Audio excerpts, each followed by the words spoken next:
नाज़रीन अस्सलाम वालेकुम वरहमतुल्लाहि वबरकातुहू। मैं हूँ आपका मेज़बान अंसार अज़ीज़ नदवी और आप मेरे साथ देख रहे हैं सीधी बात। नाज़रीन, आज मैं जिस मौजू को लेकर हाजिर हुआ हूँ उससे तो आप वाकिफ़ हैं ही, और शायद आप सोच रहे होंगे कि मैं भी वही सवालात खड़ा करूँगा जो दूसरे नेशनल मीडिया ने खड़े किए। मैं भी हुकूमत से, पुलिस इंतज़ामिया से वही जवाबात मांगूँगा जो पूरा कौमी मीडिया एक दो दिन मांग कर खामोश हो गया, वगैरह वगैरह। जी हाँ, सवालात तो वही होंगे, और जहाँ सवालात करना ज़रूरी बन जाता है वहाँ सवालात करना ज़रूरी है, सिर्फ मीडिया के अहबाब के लिए नहीं बल्कि हर हिंदुस्तानी के लिए और हर ज़िम्मेदार शहरी के लिए। जब भी नाइंसाफ़ी हो, इंसानियत का कत्ल किया जा रहा हो, कानून के रखवाले जब कानून की धज्जियाँ उड़ा रहे हों, तो आपको मज़लूम की ज़बान तो बनना पड़ेगा है। जुल्म तो जुल्म है, वो चाहे किसी भी मज़हब से ताल्लुक़ रखने वाले के साथ क्यों ना हो। जब्र तो जब्र है, चाहे वो हिंदू के साथ हो, मुस्लिम के साथ हो, सिख के साथ हो, या दलित या ईसाई के साथ या आदिवासी के साथ। फर्जी इनकाउंटर जिस किसी के साथ भी हो वो जुल्म है। और जब आपके पास इतने शवाहिद और सबूत हों कि एक अंधा भी ये बता दे कि ये फर्जी इनकाउंटर है, इनकाउंटर के नाम पर कत्ल आम है, बर्बरियत की इंतहा है, तो फिर आप पर फ़र्ज बन जाता है कि आप जुल्म के ख़िलाफ़ आवाज़ बुलंद करें। पुलिस से, इंतज़ामिया से, वक्त के हुक्मरानों से जवाबात मांगे, क्योंकि ये हर शहरी का हक़ है। और जहाँ सवाल करने का हक़ छीन लिया जाए, जहाँ आम आदमी की ज़बान से इजहार आज़ादी राय का हक़ छीन लिया जाए, तो फिर उस मुल्क पर जमहूरियत बराए नाम रह जाती है और फिर डिक्टेटरशिप का दौरा शुरू हो जाता है। और जहाँ ये हो तो फिर उस मुल्क, शहर, बस्ती या रियासत को बर्बादी की जानिब ले जाने से कोई नहीं रोक सकता, क्योंकि हम किसी के मुंह में घुसकर अपनी ज़बान नहीं रख सकते, हम किसी के दिमाग में घुसकर अपनी सोच नहीं रख सकते, किसी के दिल में घुसकर अपने एहसासात नहीं रख सकते। जब इस तरह करने पर कोई मजबूर करता है, कोई हुक्मरान ये कहता है कि वही बोलो जो मैं कहता हूँ, वही सोचो जो मैं सोचता हूँ, बसूरत दीगर अपने अंजाम को पहुँच जाओगे, तो फिर खाना जंगी की सूरत हाल पैदा होगी। वैसी ही खाना जंगी जो आज आप आलम भर के कई ममालिक में देखते हैं, वो चाहे इराक़ हो या शाम, लीबिया हो या यमन, वो चाहे पाकिस्तान हो या अफ़गान, वो चाहे काले और गोरों के माबैन अमेरिका में पाई जाने वाली दूरी और डर का एहसास, या फिर रूस और यूक्रेन की आपसी रस्साकशी, भीड़ भाड़ इलाक़ों से गुजरने का डर, या पब, होटल और मंदिर और मस्जिद में जाने का डर, ये सब खाना जंगी का नतीजा है। जब जमहूरियत ख़त्म हो जाती है, इंसान से उसकी आज़ादी जब छीन ली जाती है, ताकत और इख्तिदार के गुरूर में जब कोई बादशाह सबको एक ही कोड़े से हाँकने की कोशिश करता है, धर्म का इस्तेमाल जब वोटों के लिए होने लगे, मंदिर मस्जिद का मसला सिर्फ इंतखाबात का मौजू बन जाए, गोश्त के नाम पर कत्ल और धर्म के नाम पर इंसानियत का कत्ल, कैदियों को गिरफ्तार करने के बजाय इनकाउंटर के नाम पर कत्ल आम होने लगे, और अपनी नाकामी को छुपाने के लिए इजहार आज़ादी राय के हक़ को छीन लिया जाने लगे, गोश्त के नाम पर कत्ल हो और फिर फ्रिज में रखा गोश्त जांच के लिए भेजा जाने लगे, गाय की चमड़ी निकालने पर जब भरे बाजार में इंसानों पर लाठियां बरसने लगे, गोश्त खाने का इल्ज़ाम लगाकर जब मुस्लिम औरतों का रेप होने लगे, और फिर हुक्मरान इस तरह के संगीन मसले पर खामोश हो जाए, या फिर सियासत करने लगे, या फिर जांच हो रही है कहकर संगीन मसले को खटाई में फेंक दे, तो समझ जाइए कि वो कौम, वो मुल्क, वो रियासत, वो शहर और बस्ती और उसके वासी अनदेखी और अनसोची तबाही की जानिब बढ़ रहे हैं। और ऐसी ना ख़त्म होने वाली खाना जंगी की जानिब, जहाँ सिर्फ डर होता है, खौफ होता है, सुकून से दूर ऐसी ज़िंदगी जिस पर इंसान मौत को तरजीह देना पसंद करता है।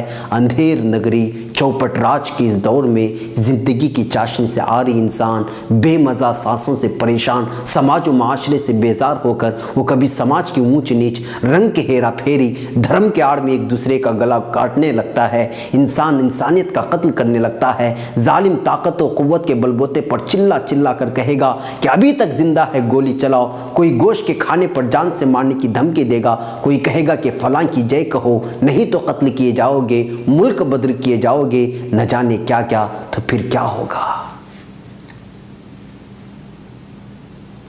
नाजरीन? तो फिर कानून पर एतमाद रखने वाले कानून का और अदालत का दरवाज़ा खटखटाएंगे, और ये सब उस वक्त होगा जब तक एक आम इंसान का भरोसा पुलिस और अदालत पर वैसा ही हो जैसा है। मगर भोपाल इनकाउंटर जैसा तमाशा खड़ा किया जाए और फिर तहकीक के जांच के नाम पर जांच का सरबराह किसी ऐसे शख्स को बनाया जाए जिससे इंसाफ की उम्मीद नहीं लगा सकते।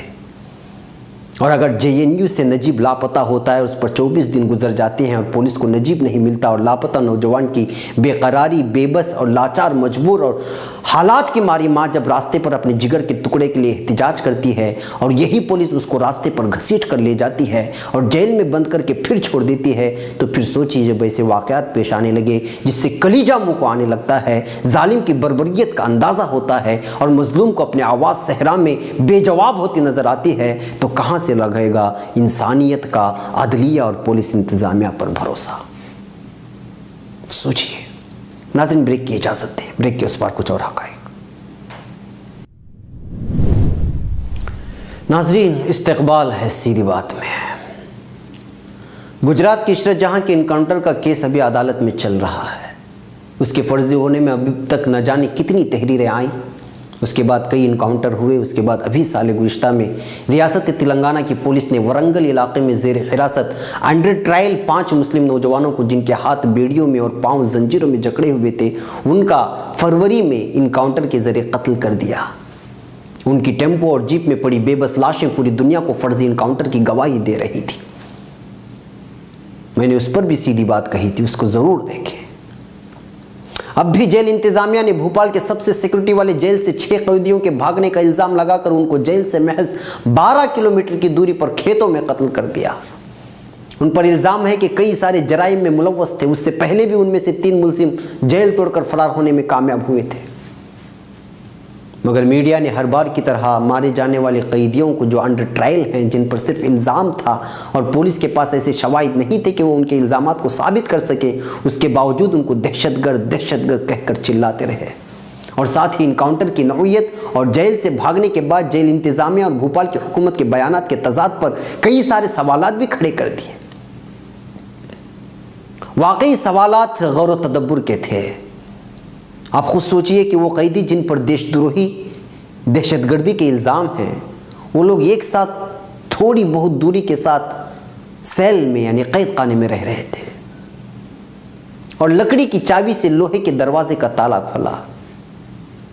फिर जो खाने के लिए प्लेट दिए जाते थे उसको नोकीले बनाकर 1-2 कैदी बाहर निकले। फिर उसके बाद एक वार्डन पर हमला कर दिया और बकिया साथियों को निकालकर वो अपने साथ नए कपड़ों की अटैची भी ले ली, कपड़े भी ले लिए और घड़ियां भी ले ली। बाद में 4 और दीगर कपड़ों की मदद से ऊंची दीवार फलांगी और बाद में उसके करीब ही मौजूद छोटी दीवार को फलांगना जरूरी नहीं समझा और गेट का ताला तोड़कर फरार हो गए। और सब लोग साथ में भागे ताकि पकड़े जाएं तो एक ही साथ पकड़े जाएं। अजीब फलसफा, अजीब मंतिक, अजीब मनगढ़ंत कहानी दुनिया के सामने पेश की जा रही थी। और उसके बाद उनके पास पिस्तौल और राइफल भी आ गए। फिर गांव वालों ने जेल इंतजामिया को इत्तला कर दिया और पूरे कैदी फौरी पकड़ में आए। फिर पुलिस ने उनको गिरफ्तार करने के बजाय इनकाउंटर कर दिया। नाज़रीन, आप खुद मुझे बताएं, ये फसाना आपको हजम हो रहा है? भला आपने सुना है कि जेल में खतरनाक मुजरिमों को ऐसी आम सेल में रखा जाता है? और फिर क्या लकड़ी के चाबी से लोहे का ताला खोलने की कहानी कहीं से भी आपने सुनी है? खोल भी लिया तो क्या उस वक्त तन्हा वार्डन था? 2 अफराद जब वार्डन पर हमला कर रहे थे तो बकिया सिक्योरिटी अमला क्या कर रहा था? और उसी दिन CCTV के कैमरे क्यों काम नहीं कर रहे थे? और वार्डन पर हमला करके दीगर साथियों को खोलकर फरार होने तक क्या किसी की भी नजर इन पर नहीं पड़ी? चलिए आगे बढ़ते हैं। चादर के जरिए ऊंची दीवार फांदा तो फिर दूसरी जानिब चादर को मजबूती देने वाला कौन था? उसको पकड़ने वाला कौन था? जब ऊंची और लंबी दीवार फलांगी चुके हैं तो फिर उसके आगे की छोटी दीवार क्यों नहीं फांदी? गेट का ताला तोड़ना क्यों जरूरी समझा? क्या जेल से बाहर कोई सिक्योरिटी गार्ड नहीं था? ये एक साथ क्यों भागे? अगर बाहर से उनको किसी ने मदद की थी तो फिर उनको भागने के लिए सवारी का इंतजाम क्यों नहीं किया? और कैदियों ने अलग अलग रास्ते से अलग अलग क्यों नहीं भागे? राइफल और पिस्तौल जैसे हथियार अगर बाहर से आ रहे थे तो फिर वो वीडियो में बताया जा रहा है कि चाकू हथियार है, تو یہ بیانات میں تضاد کیوں؟ ایک کی زندہ ہونے کی بات کہی جا رہی تھی تو پھر اس کو زندہ پکڑ کر سچ اگلوانے کے بجائے کیوں گولیوں سے سینہ چھلنی کر دیا؟ آخر کیوں؟ کیا ہو رہا ہے؟ سوچنے کی بات ہے کہ ہم ہندوستان کو کس جانب لے جانا چاہتے ہیں؟ آخر کون سی تھیوری پڑھانا چاہتے ہیں ہندوستانیوں کو؟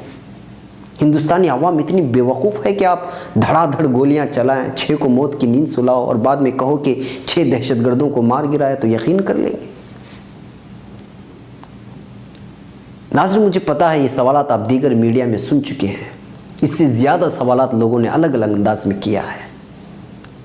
رویش کمار سینئر صحافی نے NDTV کے انکاؤنٹر کے دن ہی بھوپال کے وزیر داخلہ سے پرائم ٹائم میں فون پر گفت و شنید کر کے ساری حقیقت سامنے رکھ دی تھی اور ویڈیو کے پس منظر میں کئی سوالات کھڑے کر دیے تھے، اور ساتھ ہی انہوں نے وہ میڈیا جو بار بار دہشت گرد کا لفظ استعمال کر رہے تھے ان کو صحافت کے اصولوں کو بھی سمجھا رہے تھے۔ مگر آپ کو پتا ہے یہ معاملہ جب میڈیا میں اٹھا تو اس معاملے کو دبانے کے لیے دوسرا معاملہ منظر عام پر آیا، اس کے بعد تیسرا آیا، اور اب 500 اور 1000 کے نوٹوں کا مسئلہ سامنے لا کر ہر وہ خبر جو حکمرانی پر سوال اٹھاتی ہے، حکومت کی ناکامیوں کی داستان بیان کرتی ہے، اس کو دبانے کی کوشش کی جا رہی ہے۔ انکاؤنٹر میں مسلمان قیدیوں کو مارنا ہو یا فسادیوں کے نام پر عام مسلم نوجوانوں کو موت کی نیند سلانا ہو یا پھر احتجاجات کے درمیان نوجوانوں کی سینے چھلنی کر کے ان کو موت کے گھاٹ اتارنے کی بڑی پرانی اور بھیانک داستان ہے، جس کی تصویریں آج بھی جب ذہن و دماغ میں گھومتی ہیں تو تاریخ کے وہ پنے جو لہو لہو ہو چکے ہیں بھیانک ماضی کی داستان سناتے ہیں، اس سے ڈر اور خوف محسوس ہونے لگتا ہے۔ جی ہاں ناظرین، ڈر اور خوف۔ ناظرین، تاریخ کے پنے مجھے بھولنے نہیں دیتے کہ کس طرح 1992 اور جنوری 1993 کے ممبئی فسادات کے دوران سلیمان بیکری میں گھس کر وہاں کی پولیس 9 مسلم نوجوانوں کے سینے چھلنی کر دیتی ہے۔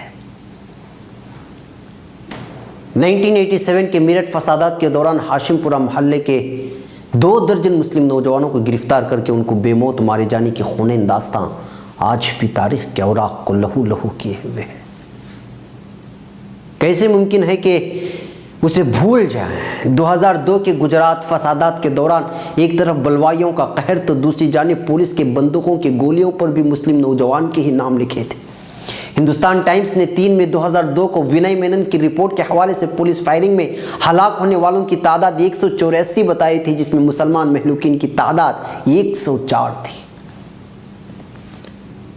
ناظرین، کہاں کہاں تک ظلم کی داستان سنائی جائے، تفصیلات سنانے بیٹھ جائیں تو نہ جانے کتنی سیدھے باتیں درکار ہو۔ ماضی کے بھیانک یادوں کو کھرچ کر مجھے آپ کو جذباتی بنانا نہیں ہے، دراصل حقیقت سامنے لا کر یہ بیان کرنا ہے کہ اس طرح کے واردات میں کمی کے بجائے دن بدن اضافہ ہوتا جا رہا ہے۔ کچھ مذہبی جنونی غنڈے سرکاری محکموں اور اعلیٰ عہدوں پر فائز ہو کر ایک مخصوص سماج کے خلاف ظلم و بربریت کی انتہا کر رہے ہیں۔ صرف 10 یا 15% جنونی غنڈوں کی وجہ سے تبصرہ نگار اور دور اندیش تبصرہ نگار یہ کہنے اور لکھنے پر مجبور ہو گئے ہیں کہ اگر اقلیتی طبقے کو ہراساں کیے جانے کا سلسلہ اور اس کو مین اسٹریم سے ہٹائے جانے کے لیے الگ الگ انداز میں بہکانے اور بھڑکانے کا سلسلہ، بنیادی عقائد اور اراکین سے چھیڑ چھاڑ کا مسئلہ اگر یوں ہی جاری رہا تو پھر پورا ہندوستان خانہ جنگی کا شکار ہو جائے گا۔ اور ادھر کچھ سالوں سے پیش آ رہے واقعات اسی کی جانب اشارہ کر رہے ہیں۔